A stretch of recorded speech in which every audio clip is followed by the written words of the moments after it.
Muito bem, gente, começa aqui mais uma livecast e também o podcast Minuto Profético. Hoje nós vamos falar com o Davi Caldas. O Davi Caldas já esteve aqui com a gente falando sobre a lógica da fé. E hoje ele retorna aqui para falar num grande lançamento, né? Um filho dele que nasceu, que é o livro, sobre esse assunto que nós vamos falar, sobre o livro, a produção, a nova produção dele. Então eu quero convidar vocês aí a prestar atenção, ouvir aí com muito carinho o Davi Caldas, que hoje eu fiquei sabendo que ele não está mais lá no Pará, né? Está lá no Sul.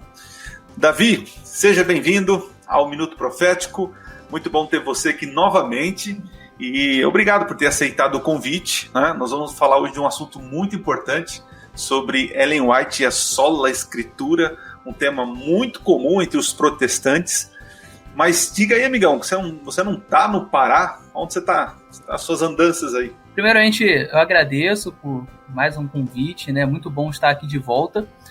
E sim, eu estou no Sul com a minha esposa nesse exato momento. A gente está aqui a trabalho, né? Nós moramos no Pará, mas viemos aqui passar um mês aqui. Tá fazendo bastante frio, né? Essa noite fez 2 graus. Nossa. Mas eu gosto bastante, eu gosto de frio. Então, eu acho que eu estou me adaptando bem.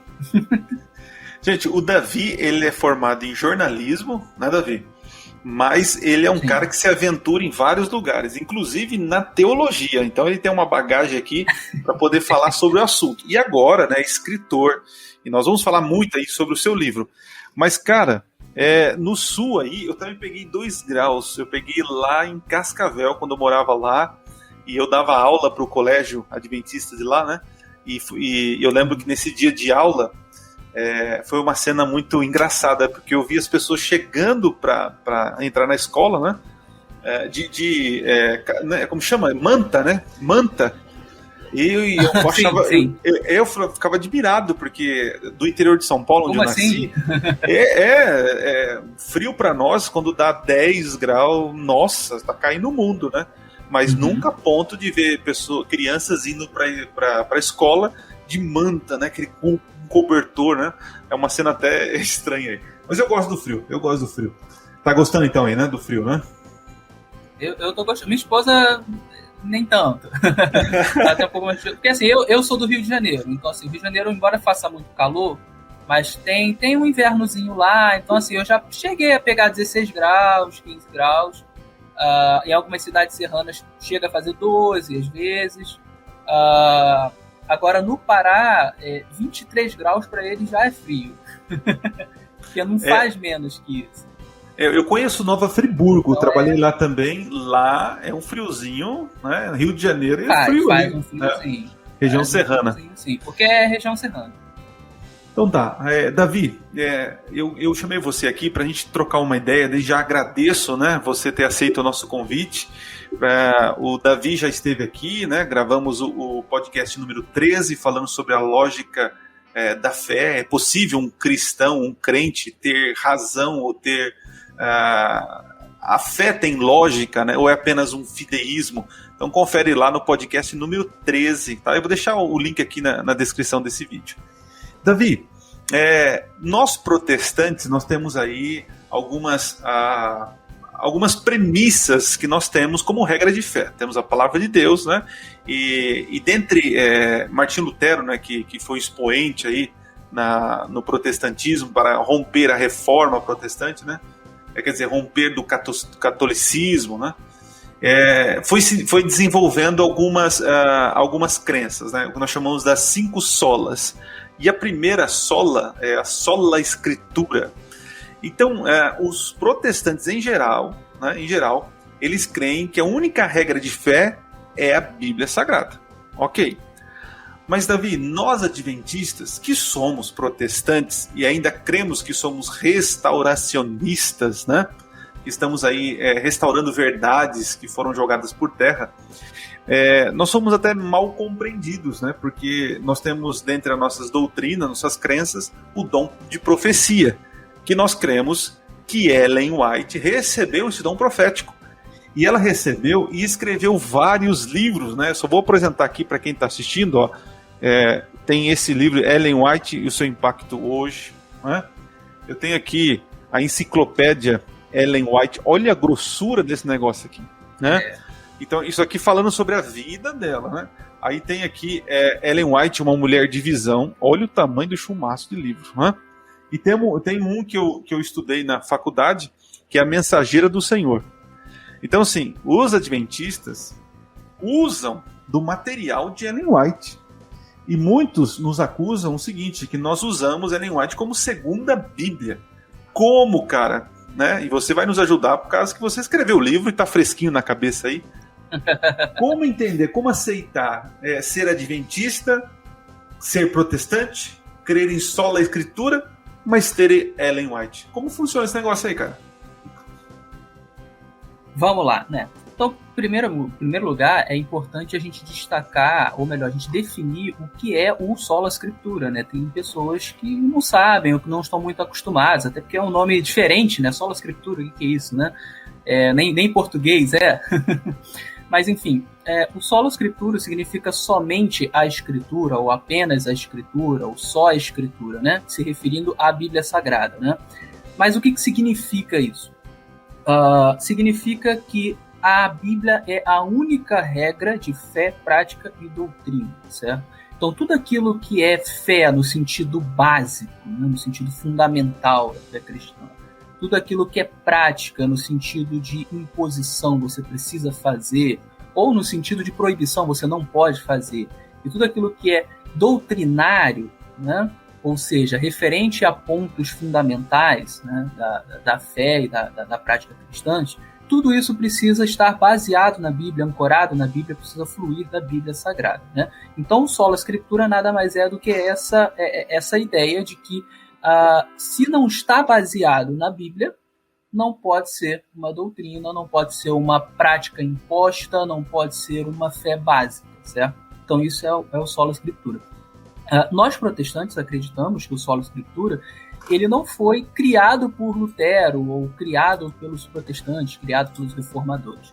Ele é, na verdade, um princípio bíblico, né? E até no livro eu uso a expressão princípio bíblico-protestante, né? Então, é um princípio que é um princípio protestante, mas que ele flui da própria Bíblia Sagrada, até porque não faria sentido, né?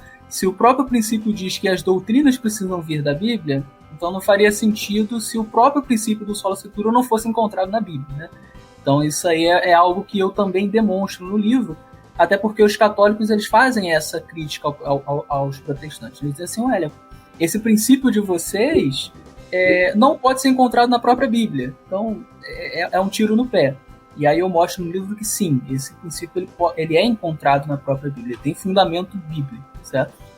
Então esse é o princípio do sola escritura, né? Princípio bíblico protestante. Por que protestante, né? Porque durante muito tempo, e essa também é a visão protestante do assunto, né? Você teve a Igreja Católica dominando o cristianismo, né? E durante boa parte desse tempo, né, a ideia do sola escritura se perdeu. A igreja Católica até hoje ela não acredita no sola escritura, ela acredita num tripé formado por Bíblia, tradição e magistério, onde esses três entes eles estão no mesmo patamar, certo?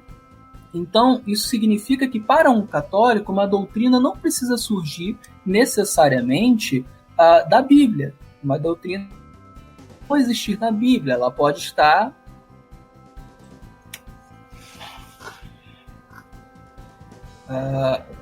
eu pensei que tinha caído. Ela pode estar, por exemplo, na tradição. Ela pode fluir da tradição, ela pode fluir do magistério, ela pode fluir do Papa, né? O Papa pode revelar uma doutrina nova que não está na Bíblia. E para o católico não tem nenhum problema, né? O protestante ele cobra, não está na Bíblia, né? E ele tem razão, porque ele crê no sola escritura. Mas o católico não. Se não tiver na Bíblia, mas foi o Papa que falou, foi o Papa que revelou, ou se está na tradição católica, então não tem problema nenhum, né? O católico ele não tem essa mesma percepção que nós, de que tem que estar na Bíblia. Não tem. Os próprios padres falam isso. Isso aí é uma coisa aberta. Eles falam. Você pegar, por exemplo, o padre Paulo Ricardo, padre muito conhecido, Ele tem textos onde ele fala assim, não precisa estar na Bíblia. Se tiver na tradição da Santa Igreja Católica Apostólica Romana, então está correto, porque eles entendem que a Igreja Católica, no caso, ela é infalível, né? Então, portanto, a sua tradição é tão infalível quanto a Bíblia e o seu magistério é tão infalível quanto a Bíblia. Daí a ideia de que o Papa, em termos de doutrina, ele não erra, ele não falha, né? Os protestantes não acreditam nisso e nós, como adventistas, também não acreditamos nisso. Mas aí que tá. Pode falar. Não, então, é isso que eu ia falar, de que eles veem que a tradição, né, que o clero, eles têm autonomia e autoridade para interpretar a escritura, né? Então, assim, não é a escritura que tem que interpretar a tradição, né, ou a própria escritura, mas ela é submissa às autoridades, diferente do mundo protestante, né? E nós, adventistas, estamos no lado dos protestantes. Só que aí, veja o problema dos adventistas, né? Os adventistas, eles são atacados pelos católicos, né? E também pelos próprios protestantes. Porque outro dia eu vi uma definição sobre adventismo, achei interessante, né? Que o adventismo, ele é uma simbiose do judaísmo e do protestante. Ele nem é tanto protestante como nós temos aí, podemos dizer assim, porque o adventismo não abraça todas as crenças dos protestantes, e nós também não abraçamos todas as crenças do judaísmo, né? Nós avançamos no judaísmo e avançamos também na reforma protestante, né? Mas então, como encaixar os adventistas, como agora que creem em Ellen White em seus escritos, como fica esse problema aí, cara? Então, aí a gente entra numa segunda problemática, que é um pouco maior do que o adventismo, que é a problemática do continuismo versus cessacionismo, né? Essas são duas correntes da teologia, e são duas correntes que existem dentro da teologia protestante, tá? E uma dessas correntes, que é o continuismo, defende que os dons do Espírito não cessaram, certo? Então, quando a gente lê lá no Novo Testamento os dons do Espírito, né, a gente lê ali que nós temos o dom de cura, que nós temos o dom do ensino, que nós temos o dom... tem vários dons ali, eu acho que Paulo lista uns 10 ou 12 dons, se eu não me engano, né? Dentre esses dons, existe o dom de profecia, né? Então, existe uma linha teológica que entende que esses dons não cessaram no primeiro século, não cessaram na era apostólica, que eles continuaram ao longo da história do cristianismo, certo? Ou seja, ao longo da história você continuou tendo o dom de cura, você ainda tinha pessoas que curavam, você continuou tendo o dom do ensino, existe até hoje, e você continuou tendo o dom de profecia, continuou tendo pessoas que tinham sonhos, visões... Inclusive, Davi, essa é a maior parte hoje do cristianismo, né? A maior parte, a maior galera aí da teologia crê que os dons continuaram, estão em ação, né? O Espírito continua agindo na igreja e manifestações do Espírito acontecem. Claro que nós, adventistas, entendemos as manifestações um pouco diferente do que muitos evangélicos, né? Mas a maioria crê que os dons continuam, né? Exatamente. Inclusive, se você for pegar a maior igreja protestante do Brasil, que é a Assembleia de Deus, uma igreja de linha pentecostal, ela é continuista, ela acredita na continuidade dos dons, ela acredita na continuidade do dom de cura e também do dom de profecia, né? Eu acho até engraçado porque, assim, muitos protestantes que são cessacionistas, que é a outra linha, né, a linha teológica que acredita que os dons cessaram, eles pegam muito no pé dos adventistas porque temos uma profetisa, né? Só que na Assembleia você tem, às vezes, 10 profetas por igreja. Isso no mesmo dia. Por igreja no local. Mesmo dia. No mesmo então, dia. Assim, eu acho que seria incoerente, né, você reclamar tanto dos adventistas por causa de uma profetisa, né? Mas, enfim, então você tem essa linha continuista e você tem a linha cessacionista, que geralmente, se você pegar, por exemplo, os presbiterianos, a maioria deles não acreditam na continuidade dos dons. Se você pegar o pessoal mais de linha calvinista, né, não acreditam na continuidade dos dons. Acredita que os dons eles duraram até o último apóstolo morrer, né? Então, quando o último apóstolo morreu, foi João, acabaram os dons e não tem mais esses dons, né? O que acontece? O cessacionismo ele é muito frágil, porque você não tem muita forma de você defender isso na Bíblia. Não tem uma passagem bíblica que te indique que só os apóstolos teriam dons. Não existe isso. Você tem, pelo contrário, você tem Paulo, por exemplo, falando dos dons da igreja, onde ele diz, ele não está falando para apóstolos, ele está falando para pessoas normais, né? E ele está dizendo, olha, busque os melhores dons, em especial o dom de profecia, né? E outra, né? Entre os dons, ele inclui dons que existem até hoje, que ninguém vai dizer que não existe. Como, por exemplo, o dom de ensino é um dom do Espírito, né? Então, quando se fala em dom do Espírito, se imagina só em dons, assim, aqueles mais de caráter sobrenatural, né? Falar em línguas e tal. Mas Paulo, ele lista alguns dons que são, né? Tem uma aparência mais natural, né? E que existem até hoje, né? O que você está falando é que a gente tem que entender que ser usado pelo Espírito, né, nos dá vários... o Espírito, ele usa várias pessoas de diferentes maneiras, né? A igreja, Deus concede dons, o Espírito concede dons à igreja. E o que acontece é que muitas pessoas não entendem que um profeta, que é usado pelo Espírito, ele não necessariamente só prevê o futuro, porque as pessoas acreditam que dom de profecia é apenas prever o futuro, né? Mas o profeta, na sua grande maioria e das suas funções, é exortar o povo a voltar ao Senhor, a voltar à palavra, a voltar aos ensinos, a ser fiel à palavra de Deus, né? Então, assim, e outra coisa, João, o próprio Jesus disse que surgiriam falsos profetas. Se surgiriam falsos profetas, logo haveriam profetas verdadeiros, né? Então, o dom continua, a ação do Espírito continua, né? Exatamente. Então, assim, uma vez que a gente faz uma avaliação bíblica assim, bem aprofundada, a gente percebe que não existe base para o sensacionismo, né? Essa é a verdade. Existem muitas passagens que falam sobre os dons, não limitando-os a uma era, não os limitando-os aos apóstolos, né? Então, não existe base para isso. Então, uma vez que a gente conclui que os dons continuam, incluindo o dom de profecia, né? Então a gente precisa entender que o sola escritura ele vai ter que caminhar junto com o dom de profecia, né? Não tem como as duas coisas serem princípios bíblicos e se contradizerem, certo? Então, o que acontece? A gente precisa ter uma definição correta do sola escritura para entender como que as duas coisas não entram em choque, né? Um dos problemas dos sensacionistas é o seguinte: eles têm uma visão do dom de profecia muito limitada. Eles acreditam que o dom de profecia ele foi limitado a fazer Bíblia. Vamos colocar assim, nesses termos, né? Então, o dom de profecia ele foi dado por Deus para fazer Bíblia. Então é por isso que eles acham que o dom de profecia cessou na era apostólica, porque como o cânon fechou na era apostólica, né? João escreveu o Apocalipse, morreu, fechou o cânon, beleza, né? Então, na opinião deles, acabou o dom de profecia, porque o dom de profecia só servia para isso, né? Só que assim, mais uma vez, não existe base bíblica para dizer que o dom de profecia só serve para fazer Bíblia. Até porque, e aí isso é uma coisa que eu vou falar no meu livro também, na Bíblia você encontra dois tipos de profeta.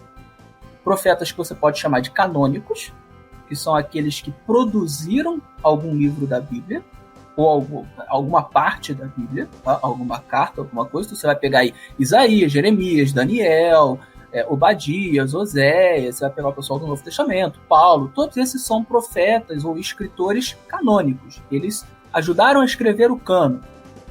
Mas você vai ter profetas extra-canônicos. São profetas que são mencionados na Bíblia, mas que não escreveram nenhum livro da Bíblia, né? Então você vai pegar, por exemplo, a profetisa Hulda, do Antigo Testamento. Você vai pegar as filhas de Filipe, que eram profetisas, Novo Testamento. Você vai pegar João Batista, que era profeta, Novo Testamento. No Antigo Testamento você tinha Ido, Aías e mais um montão de profetas. Elias, Eliseu. Natan, que foi um grande profeta. Um grande profeta. O próprio Jesus. Escreveram. O próprio Jesus, ele é profeta e também não escreveu nada, né? Exatamente. Né? Então, assim, mas eu tô entendendo aqui que você tá fazendo uma divisão, né? Explicando sobre o dom de profecia. Talvez quem está nos assistindo ou nos ouvindo, né? Que não é adventista, então, assim, talvez ainda tenha um pouco de preconceito contra a Ellen White. Mas nós estamos aqui tentando esclarecer de que a Bíblia o termo profeta e dom de profecia é mais amplo do que escrever livros e prever o futuro. E que na Bíblia existem os profetas canônicos que escreveram os livros, né? E tem profetas que não escreveram nada, e todos são inspirados pelo mesmo Espírito. Mas Davi, quando a gente olha para a Igreja Adventista, e principalmente os escritos de Ellen White, que nós acreditamos que é uma profeta não canônica, mas ela escreve coisas, cara, que não estão na Bíblia. Por exemplo, ela fala de uma viagem que ela fez, que ela viu Enoque.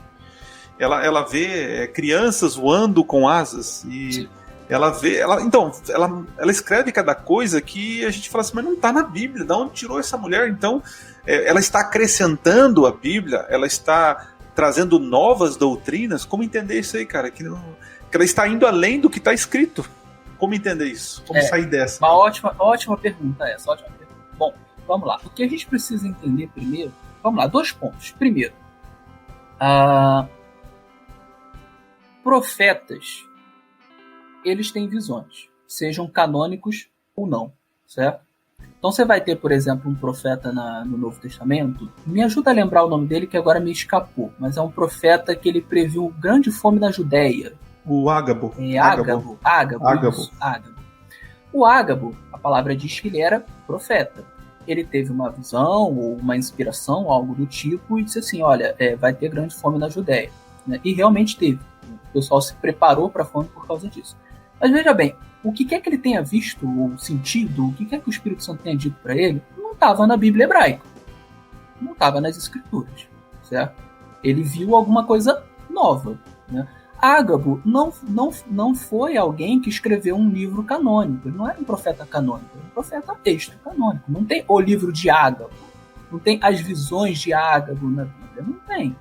Mas ele teve uma visão que apresentava uma coisa nova, né? E as pessoas seguiram. Beleza, isso quebra o solo escritura? Não, vou explicar por quê. E aí é o segundo ponto.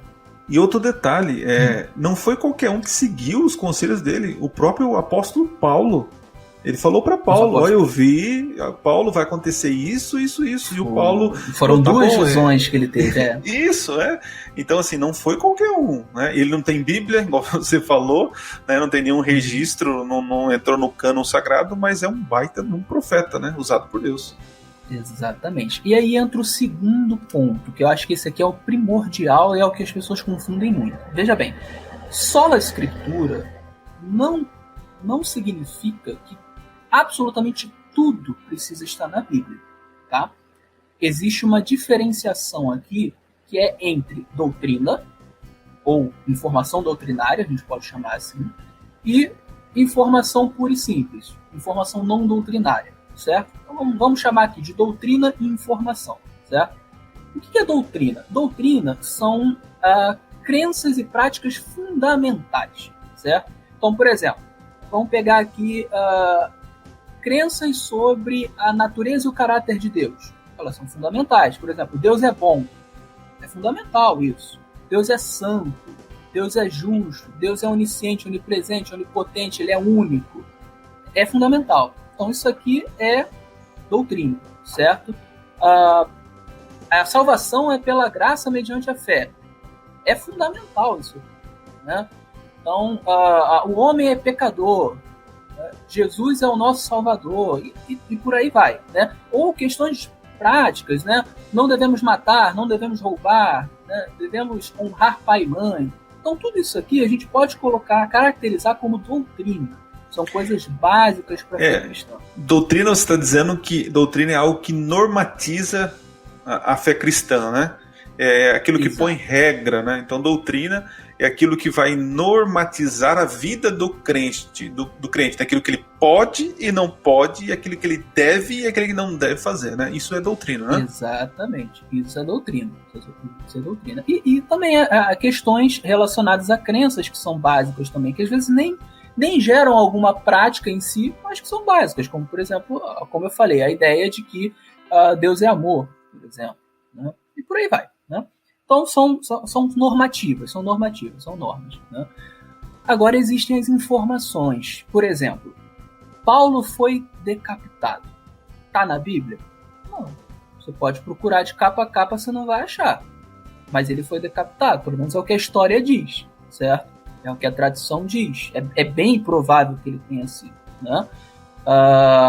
João foi colocado num barril de óleo.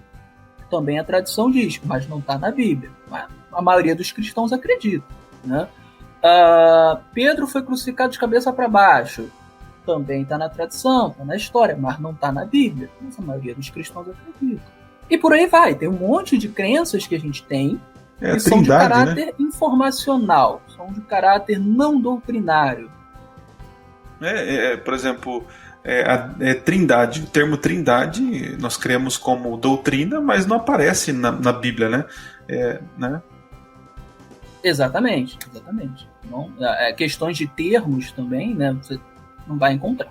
Enfim, são informações, certo? Não tem caráter doutrinário. Como é que eu sei que não tem caráter doutrinário? Então, você pegar, por exemplo, a ideia de que Paulo foi decapitado, né? Se Paulo não tiver sido decapitado, isso muda alguma coisa na fé cristã? Não. Vamos dizer que em vez de ser decapitado, ele foi jogado de um penhasco. Isso muda alguma coisa na fé cristã? Não. Porque não existe uma doutrina baseada na decapitação de Paulo. Do tipo, se eu não crer que Paulo foi decapitado, eu não vou ser salvo. Né? Ou então assim, olha, Deus ele só é bom se Paulo tivesse sido decapitado. Se ele tivesse jogado de um penhasco, então ele não é bom. Não existe, né? Então, assim, não é uma informação doutrinária. Então, você crer ou não crer nisso não vai fazer diferença em termos de doutrina, certo? Pode ser verdade, pode ser mentira, tanto faz em termos de doutrina, certo? Pois bem, você vai pegar as coisas que Ellen White falou, né, que não estão na Bíblia, né?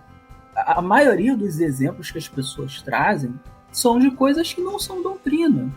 Você não vai pegar, por exemplo, eu dei esse exemplo em uma live que eu fiz, né? É o seguinte, você não vai pegar a Ellen White falando assim, olha, para vocês serem salvos, vocês precisam pelo menos ir uma vez na vida em Jerusalém, senão vocês não vão ser salvos. Isso seria uma doutrina, né? Estaria em choque com a ideia da doutrina da salvação pela graça mediante a fé, certo? Mas você não encontra esse tipo de coisa, né? Por exemplo, a que você falou, a de Enoque, que acho que é o que eu mais ouço, né, quando o pessoal quer ridicularizar Ellen White. Ela viu Enoque em um outro planeta e ela viu que tem mundos criados, com seres que foram criados, mas que não caíram. Beleza, mas isso é doutrina? Isso altera em que a fé cristã? Altera a salvação pela graça mediante a fé? Não. Altera a ideia de que Deus é único, onipotente, onipresente, onisciente? Não. Altera em quê? Não altera em nada, né? Aí você vai para outro ponto, né? Além da questão de alterar, né? Seria possível? Eu digo, por que não? Por que não seria possível, né? Vamos dizer, Deus é um ser que ele pode ter criado muita coisa. Então, por que ele não poderia ter criado vários planetas com seres inteligentes, né? O universo é gigante, né? Por que ele não poderia? Tem alguma coisa na Bíblia que diz que ele não poderia? Não tem. Então ele poderia, é possível, certo? Aí você vai para o seguinte, se ele de fato criou, seria possível que alguns desses planetas, ou todos esses planetas, não tivessem caído? Sim, porque se cada um tem a chance de escolher pecar ou não, se Adão e Eva tiveram essa chance, por que os outros não teriam? Eles poderiam ter escolhido não pecar. Então, assim, são informações, não são doutrinas, são possíveis, são até plausíveis, né? Então você começa a se perguntar, por que isso seria contrário ao sola scriptura? Na verdade, a pessoa que não quer crer, ela não pode dizer que é contrário ao sola scriptura. Ela tem que dizer o seguinte, olha, eu não consigo crer. Ponto. Aí tudo bem, aí entra a questão da fé. Eu não consigo crer. Beleza, não tem problema. Mesmo mas se assim, ela... você não pode ir além disso e dizer assim, oi? Mesmo se ela falar assim, não, eu não creio que tem Enoque em outro planeta, não tem problema nenhum, né? Isso não vai afetar nada a questão doutrinária. Questão de doutrina. Outros, por exemplo, quando eu falo de... Ellen White tem muitos comentários, muitos livros, ela escreveu muito, né? E eu acho que é por isso que ela não participou do Cânon Sagrado, senão imagina o tamanho dessa Bíblia pra gente ler, né? E aí eu digo que que Deus ele rompeu barreiras e preconceitos quando ele chamou uma mulher, né? Por isso que na Bíblia não tem escritora, né? Porque se fosse tiver escritora, imagina o tamanho dessa Bíblia, né? Porque a mulher, ela escreve mais, né? Não é preconceito, mais só uma coisa... né? Isso, sim. Ela consegue florear mais a frase, né? Então delonga um pouquinho mais. Mas enfim, ela fala sobre tudo, escreve sobre tudo, isso é fantástico, uma mulher que não teve estudo, e as pessoas começam, não levam isso em consideração, o tempo dela, eles fazem exegese do texto sagrado, né, do primeiro século, tal, eles fazem a exegese, eles tentam levar em consideração o tempo, o contexto cultural, o contexto histórico, ok. E aí, quando eles chegam para criticar, né, avaliar os escritos de Ellen White, eles não levam isso em consideração. Outro dia eu vi um canal aí, que depois eu até escrevi, mas depois eu falei, deixa pra lá, fiz um comentário lá, o cara tirando sarro que Ellen White estava falando mal de quem usa peruca. E dava risada, e fazia chacota, essa mulher é louca, peruca. Só que o Manelão, né, não percebeu que a peruca que ela estava falando naquele século, no século XIX ali, final do 18 ali, era um absurdo de algo pesado que sufocava. Enfim, é totalmente diferente da peruca. Super quente, entendeu? E ela, com pouco conhecimento científico, ela já instruía, dizendo, não é saudável, não é legal usar isso. Ela falou sobre roupas também, e é isso que é interessante, Davi. As pessoas, elas se pegam em pontos que não são doutrinários para os adventistas, e que eles não relevam, não fazem uma hermenêutica saudável do texto, né? Então eles acabam sendo desonestos, cara, sinceramente. Você, meu amigo, que está assistindo, está nos ouvindo aqui, muitas vezes você cai nessa lorota do pessoal, de textos fora de contextos de Ellen White. Por exemplo, eu vi da peruca, aí ela fala sobre a questão, sobre alimentação, tem várias coisas sobre alimentação. E é interessante que ninguém, né, vai lá e depois diz o seguinte, olha, a tia tinha razão, a velhinha tinha razão, quando ela falou que na carne tem germes, né, germes cancerígenos. Aí quando a ciência fala que tem, aí eles ficam quietinhos, não, a velhinha, ela falou só por fora. Então assim, eles só pegam textos que talvez ainda a ciência não esclareceu. Cara, uma coisa que eu fico impressionado com essa senhora, ela falar na época em que a eletricidade estava sendo desenvolvida em fios ainda, né, as correntes elétricas, ela mencionou que o cérebro tem correntes elétricas. E quem leu aquilo naquela época falou, essa mulher é louca, tem eletricidade na cabeça? Que coisa é isso? E depois nós descobrimos que tem eletricidade no corpo humano, não é? Ela falando sobre a questão do bebê, que o bebê, o caráter, né, é desenvolvido, o bebê já começa esse desenvolvimento psicológico dentro da barriga da mãe. Aí depois vem a ciência e fala, olha, quando a mulher está grávida, você já pode ir educando o filho, tal. E aí esse daí ninguém fala nada. Não, a véia é louca, a véia falou bobeira. E aí eles pegam essas coisas do café, coisa da peruca, da bicicleta, que ela falou que não era para comprar, né? Mas ele não entende que o carro, que ela falou do carro também, que não era para comprar. Mas são contextos da época dela totalmente diferente. E totalmente pertinente para aquele momento de não comprar, investir. Quando surgiu a bicicleta, era caríssima. E ela fala, não é aconselhável, né? Invista o seu dinheiro, eu tô com outra coisa. Aí depois surge o carro, todo mundo, é novidade, vamos comprar carro. E ela falou, não é o momento. Mas logo à frente ela fala, agora é viável, vamos comprar carro, né? Então assim, Davi, eu tô fazendo esse desabafo aqui, talvez para você que tá nos ouvindo, nos assistindo, porque assim, chega uma hora, Davi, a gente cansa, cara, porque é uma desonestidade intelectual acusar a velhinha, né, a senhora White, de coisas que ela não falou e nem pretendia falar. Agora eu queria tocar num outro assunto, outro extremo, Davi. E os adventistas que pegam o texto dela e dizem o seguinte, isso é igual à Bíblia. E aí? Como colocar os pingos nos is para esses irmãos aí? Pois bem, no meu livro, né, logo na introdução, eu já dou a tônica do livro, né? E a tônica eu vou combater tanto os erros dos progressistas e dos críticos do adventismo, né? Dos críticos superficiais, né? Dos críticos desonestos, né? Porque eu acho que existem bons críticos do adventismo, embora sejam poucos, particularmente eu não encontrei muitos por aí, né? Eu tenho aí quase 10 anos de adventismo, não encontrei muitos críticos que fossem realmente profundos, né? Eu acho que literalmente eu posso contar nos dedos de uma só mão, né? Mas, então eu faço uma crítica, eu rebato os pontos errados desses críticos, né? Rebato os pontos errados dos adventistas que são progressistas, né?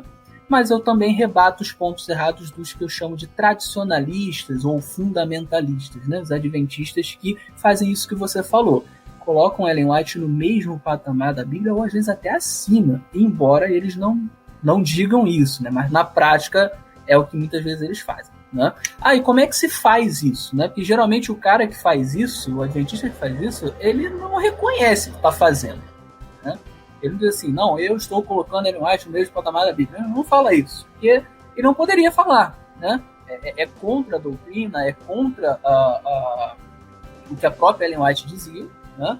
Mas ele não vai reconhecer, né? Mas ele faz. Como é que se faz isso? Bom, uma das formas é você fazendo Ellen White virar uma das regras de fé e prática e doutrina. O Sola Escritura, ele diz o quê? A única regra de fé, prática e doutrina é a Bíblia. Ou seja, você não pode criar uma doutrina fora da Bíblia, né? Mas aí muitas vezes o tradicionalista, querendo defender determinado ponto que ele acredita ter correto, ele vai tentar usar Ellen White, porque ele não consegue pela Bíblia, então ele vai tentar usar Ellen White e vai criar uma doutrina baseada em Ellen White. E aí é que muitas vezes ele vai se valer desse tipo de interpretação sem contexto. Por incrível que pareça, aqui você tem os críticos e os tradicionalistas fazendo uso do mesmo método. É você ler sem fazer uma análise mais contextualizada, né? Então a gente pode pegar alguns exemplos. Você tem os perfeccionistas, né? Os perfeccionistas no seio do adventismo, eles vão pegar muitas vezes coisas que Ellen White falou, por exemplo, em cartas, para um determinado contexto muito específico. Eles vão pegar, vão reportar aquilo ali e dizer, olha só, Ellen White está defendendo que é possível você ser absolutamente perfeito, igualzinho como foi Jesus. Ellen White está dizendo que para que Jesus volte, todas as pessoas têm que ser absolutamente iguais a Jesus, e por aí vai, né? São avaliações absolutamente descontextualizadas do que Ellen White falou. Você reportar um contexto. Às vezes, por exemplo, ela estava escrevendo uma carta para alguém que tinha um pecado ou vários pecados e usava de desculpa para continuar pecando, né? Ellen White é interessante nesses textos, Davi. Pela minha experiência que eu tenho estudando isso aí também, eu percebo assim, eles pegam, como você falou, são trechos, né, onde Ellen White, ela sobe o patamar do cristão, ela eleva o patamar do cristão.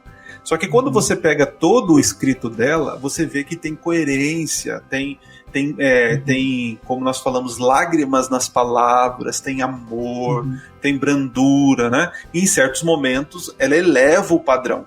Ok, só que eles pegam só esse momento de elevação e aí falam, não, tá aqui, ó, tem que ser aqui. E aí quer elevar o padrão de todo mundo na excelência. E aí realmente vivemos uma loucura, né? Um perfeccionismo impossível de viver, impossível, né? Exatamente. A mesma coisa em relação, por exemplo, à carne, né?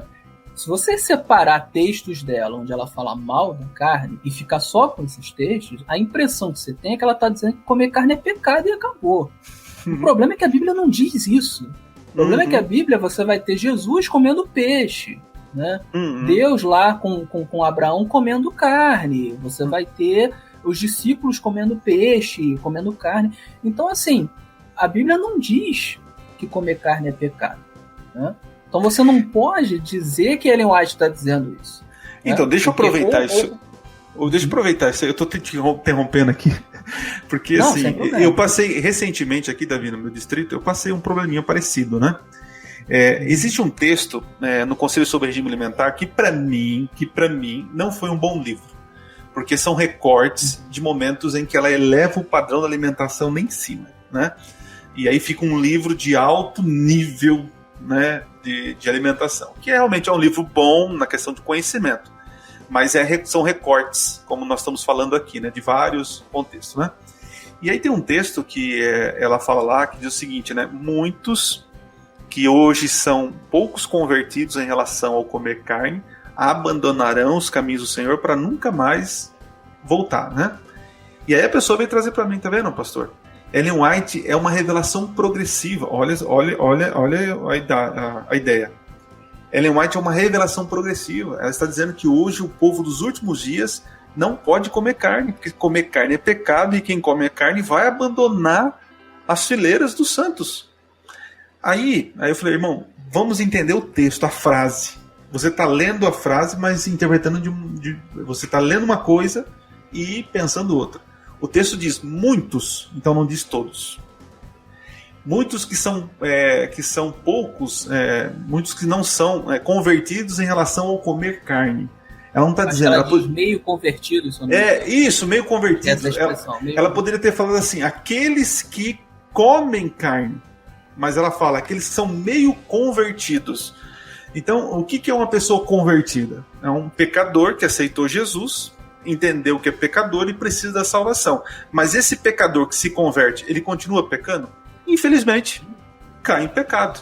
Agora, ele entendeu que a salvação dele é somente pela fé e pela graça de Jesus. Aquele que não é convertido no comer carne, ou seja, irmão, você entende que o melhor para tua vida é não comer esse tipo de alimento? Entendi, pastor. Então você é convertido. Agora, quando você não é convertido, você não aceita isso. Mas ela não está falando que você deve não comer carne, senão você não vai para o céu.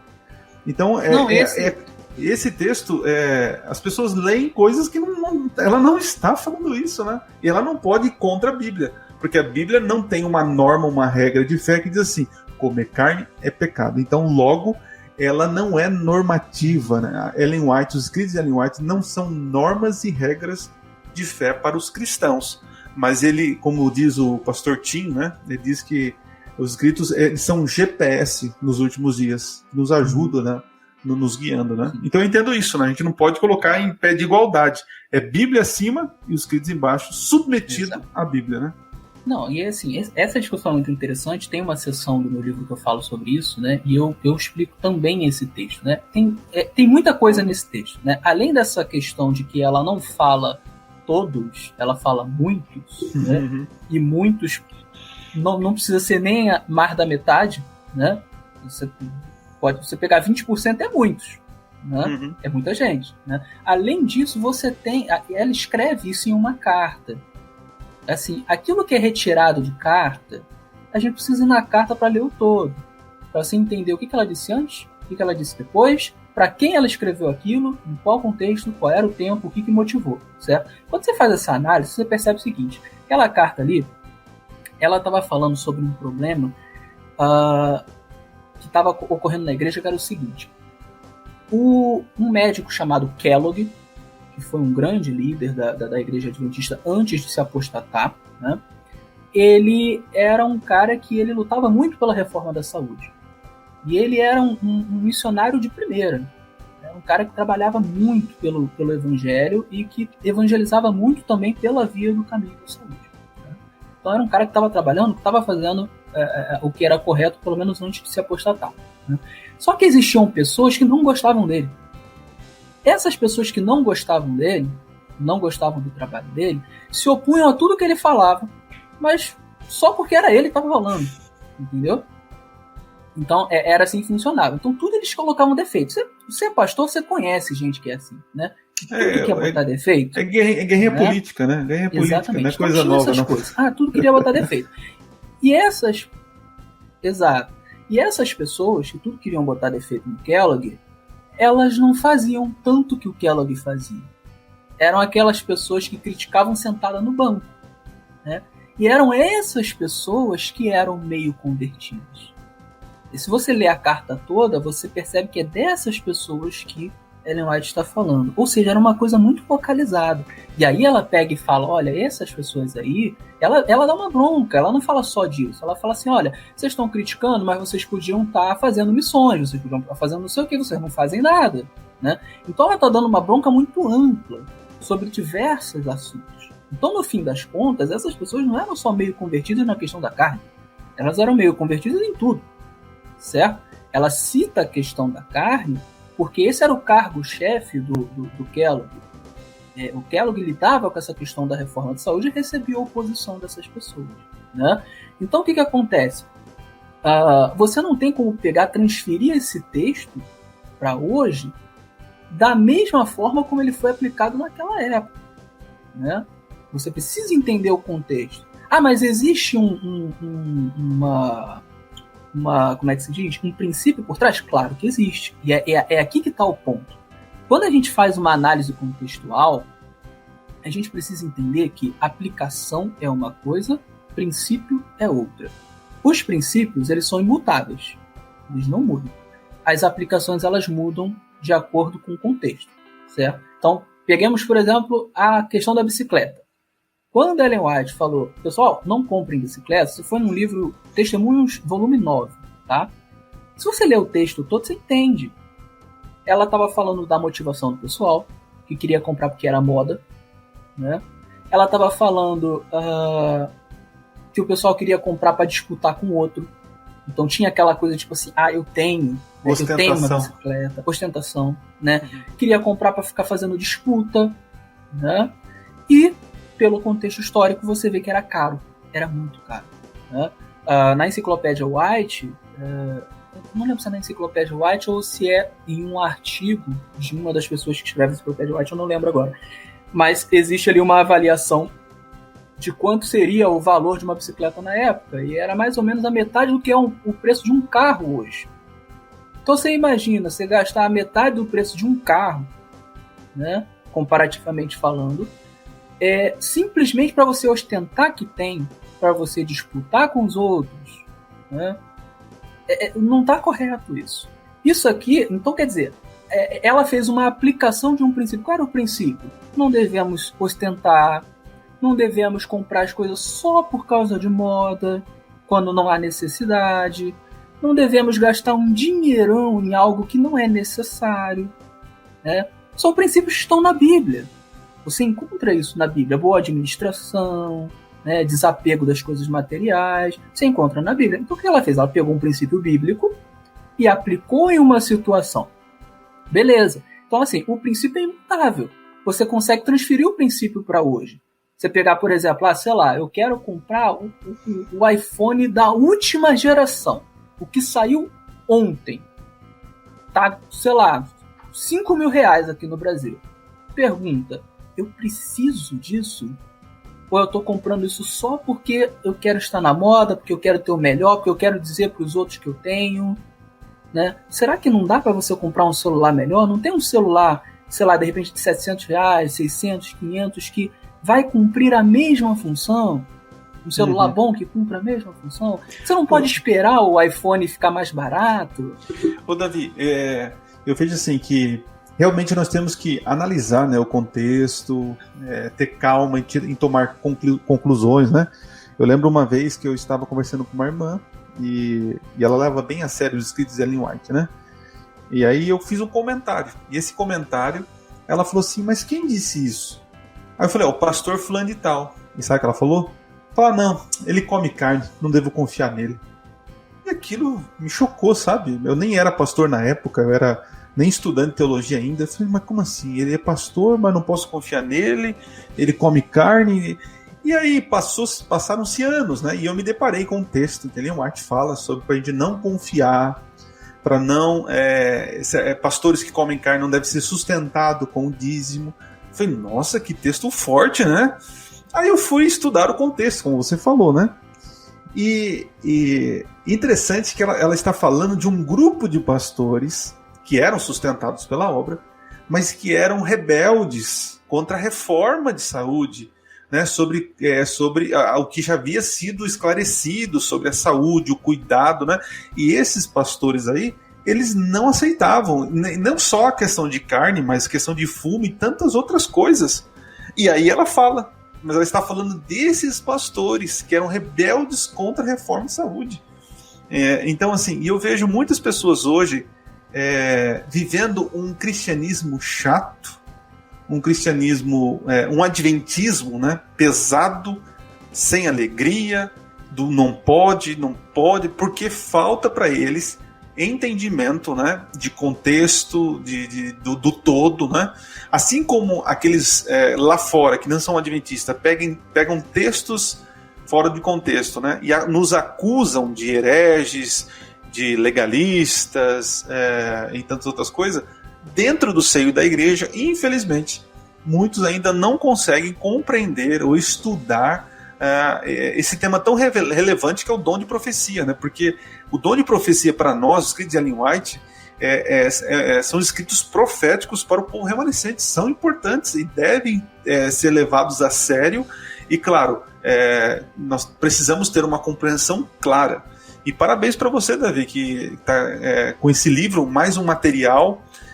Eu gostaria que você falasse agora desse material. Porque, veja, eu já mostrei aqui vários materiais de Ellen White e tal, e eu queria saber do seu material, o que ele pode ter de diferencial para quem está nos assistindo, nos ouvindo, porque, assim, muito já se falou sobre Ellen White, mas qual é o teu objetivo no teu livro? Fala um pouquinho para nós dele. Então, eu resolvi escrever esse livro porque eu entendo que o tema do Sola Scriptura ele é um tema extremamente relevante, não só em termos de cristianismo e de protestantismo, mas em termos de adventismo. Se você for pegar, por exemplo, a nossa declaração das 28 crenças fundamentais, a primeira fala do Sola Scriptura. Não usa esse termo, mas fala da Bíblia como a nossa única regra de fé, prática e doutrina. Né? É a primeira. Se você for pegar o preâmbulo dessas 28 crenças fundamentais, o preâmbulo diz o seguinte: olha, isso aqui não é um credo. Estou usando as minhas palavras, né? Isso aqui não é um credo, porque o credo é aquela coisa fixa, né? Se pegar aí os credos, eu esqueci agora a outra expressão que tem, mas se pegar aí a Confissão de Westminster, enfim, são credos, eles são fixos, eles não mudam, é aquilo e acabou. Se pegar a Igreja Presbiteriana, por exemplo, ela segue a Confissão de Westminster, é a mesma desde 1600 e blau, ponto, né? Não muda, né? A Igreja Adventista não tem credo, ela tem uma declaração de crenças fundamentais, e essa declaração ela pode ser modificada se a Igreja, após estudar e analisar e avaliar e orar, entender que tem uma doutrina errada, tem alguma coisa que pode ser melhor colocada. Então o preâmbulo já diz isso, né? Ou seja, sola scriptura, né? Para a Igreja Adventista, o credo sempre foi a Bíblia, né? Então, assim, é muito relevante isso. Então eu pensei, vou escrever sobre isso. Embora seja muito relevante, infelizmente, se for pegar, por exemplo, os livros compilados, eu chamo compilados post-mortem de Ellen White, né? Para quem não sabe, Ellen White escreveu muita coisa, escreveu alguns livros que ela publicou em vida, que foram alguma coisa em torno de 20, 22, foram livros publicados em vida, mas a maioria dos livros que a gente tem hoje são compilados post-mortem, ou seja, ela escreveu muitas cartas, muitos textos, então esses livros eles utilizam essas cartas e textos, né, e se faz compilados por temas, né? O Conselhos sobre Regime Alimentar, que você mencionou, ele é um compilado post-mortem, não foi escrito, não foi organizado pela senhora White, né? Foi organizado depois que ela morreu, né? Os compilados eles têm um ponto positivo, né? Eles juntam muita coisa que você quer saber sobre um tema só. Isso é positivo, é bom para o pesquisador. Mas tem um ponto negativo, é um compilado, são trechos. Então, se você não for lá na fonte, na carta original, para ler tudo e entender o que estava se passando, aí você começa a fazer interpretações equivocadas muitas vezes, né? Porque está fora de contexto. E aí eu percebi uma coisa, tem compilado sobre muitos assuntos. Tem compilado sobre saúde, sobre anjos, sobre muitos assuntos, né? Sobre vida no campo, sobre jovens, mas não tem um compilado sobre sola scriptura, infelizmente. Eu espero que após a publicação do meu livro, né, exista alguma as pessoas, a associação, não sei, resolva fazer um, né? Mas assim, não existe esse compilado. Tem mais de quase 100 livros de Ellen White, né? Mas não tem um compilado sobre sola scriptura. Escritura, eu falei, cara, é importante, é interessante você juntar muitas coisas que ela falou sobre esse tema, justamente pelo fato de que muitas pessoas acreditam que Ellen White era contra o Sola Escritura, que as duas coisas não batiam, né? E quando você estuda isso, você percebe que não, pelo contrário, ela era radicalmente a favor do Sola Escritura. Nos primeiros 3 capítulos do meu livro, eu simplesmente fiz o quê? Eu coletei citações dela sobre o Sola Escritura, foram 110 citações, eu consegui achar, provavelmente não foram todas, né? As 110 citações que eu dividi em 3 capítulos, o que eu faço? Eu coloco a citação e faço um comentário sobre o contexto. Eu não quis só jogar a citação para não cair no erro que eu sou contra, né? Que eu acuso, que é a ideia de método texto-prova, de você só jogar o texto fora de contexto sem você explicar, né? Então eu botei o contexto de cada um, expliquei o que estava acontecendo na época, do que ela estava falando, e etc. 110 citações falando sobre o Sola Escritura, né? E aí depois, no restante do livro, eu faço explicações, eu explico várias coisas, né? Então, assim, a minha ideia realmente é chamar a atenção para um tema que era importante para a própria senhora White. Só para você ter ideia, isso é uma coisa que eu sempre enfatizo, O Grande Conflito, que eu acho que é o livro mais importante, pelo menos mais famoso da senhora White, ela fala umas 5 ou 6 vezes que o grande princípio da Reforma Protestante era o princípio do a Bíblia e a Bíblia só, que ela também chamava de a Bíblia é a única regra de fé prática ou a Bíblia é a única regra de fé e doutrina. Essas expressões são expressões que ela usava muito, né? A Bíblia é sua própria intérprete, ela também usava muito essa expressão, né? E ela diz que esse é o grande princípio da Reforma Protestante, né? No Grande Conflito ela é muito elogiosa em relação à Reforma Protestante, ela fala sobre a história de Lutero, Calvino, ela tece muitos elogios aos reformadores, né? E a coisa que ela mais elogia era essa ideia que os reformadores trouxeram de volta, eles não criaram, eles trouxeram de volta, de que a Bíblia era a única regra de fé e prática e doutrina, que ela interpretava a si mesma, etc. Né? Então, assim, dada a relevância que esse tema tem em termos adventistas e protestantes e cristãos, e dada a relevância que esse tema tinha para a própria Ellen White, eu quis fazer esse livro para mostrar tanto para os críticos que sim, ela defendia o Sola Escritura, e que a gente não precisa ter medo de falar isso e de provar isso, e mostrar para o próprio adventista, em especial o adventista tradicionalista, que sim, a senhora White defendia que a Bíblia é a única regra de fé, prática e doutrina. Então, quando o adventista tradicionalista ele tenta formar doutrina em cima de Ellen White, ele está indo contra a própria profetisa que ele diz seguir. A própria profetisa que ele ama tanto, que ele diz, poxa, Ellen White e tudo, ele está indo contra ela, porque para ela o grande princípio da Reforma Protestante era esse. Ela diz mais, ela diz que Deus está reservando um povo para os últimos dias, que é um povo que vê a Bíblia como a única regra de fé e prática. Está no Grande Conflito também. Então, assim, essa foi a minha razão para escrever o livro. Veja, Davi, você falando isso daí, eu vejo assim, tudo que eu já assisti sobre Reforma Protestante e dos protestantes pregando sobre isso, e eles sempre afirmando sola escritura, né? Isso é muito forte na internet no mês de outubro, né? Por causa da Reforma. Sim. E eu já vi muitas indiretas de outras religiões falando sobre o Adventismo e falando que nós não somos sola escritura por causa de Ellen White.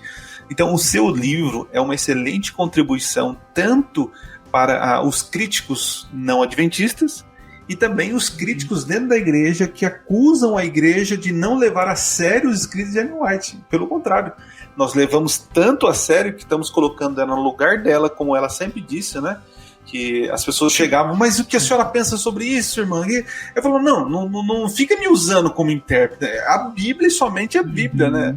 Mandava para a Bíblia. Mandava a Bíblia. Mas que legal, Davi. Parabéns aí por essa iniciativa. Eu tenho certeza que do seu material vai surgir outros materiais e assim fortalece mais a fé adventista e também ajuda a tirar certas má compreensões aí fora, né? Mas como que a gente acha o teu livro, cara? Aproveita aqui, faz o jabá. Onde a gente acessa, eu posso deixar o link também aqui né? Como que faz para adquirir o teu livro aí? Sim. Certo. Eu vou te passar o link depois, quando você resolver a questão do vídeo, você coloca ali na descrição. Mas você pode acessar o Reação Adventista, né, o blog Reação Adventista. Se você jogar no Google, você acha, reaçãoadventista.com, né? E a última postagem que a gente fez foi justamente sobre o livro, né? Então você clica nessa postagem, Conselhos de Ellen White sobre Sola Escritura, é o nome do livro, e aí ali você consegue baixar o livro. Ele é totalmente de graça em PDF, tá? Então é uma obra de mais de 600 páginas, tá? Tô dando de presente para vocês. Vocês podem ler, usar, abusar e mandar para todo mundo, tá? Então é Conselhos de Ellen White sobre a Sola Escritura, tá? Tá para baixar no Reação Adventista. Mais para frente eu pretendo lançar a versão impressa, e aí essa sim vai ser paga. Quem tiver interesse, né, eu vou solicitar que a pessoa faça o pagamento adiantado para eu poder fazer o pedido na gráfica, né? Mas é basicamente isso, né? Então, pode pesquisar aí o que vocês acham. E como que a gente acha você na internet, nas redes sociais? Como a gente faz aí para trocar uma ideia? Bom, no Facebook você pode procurar pelo meu perfil, Davi Caldas, tá lá, você acha esse moço barbado aqui.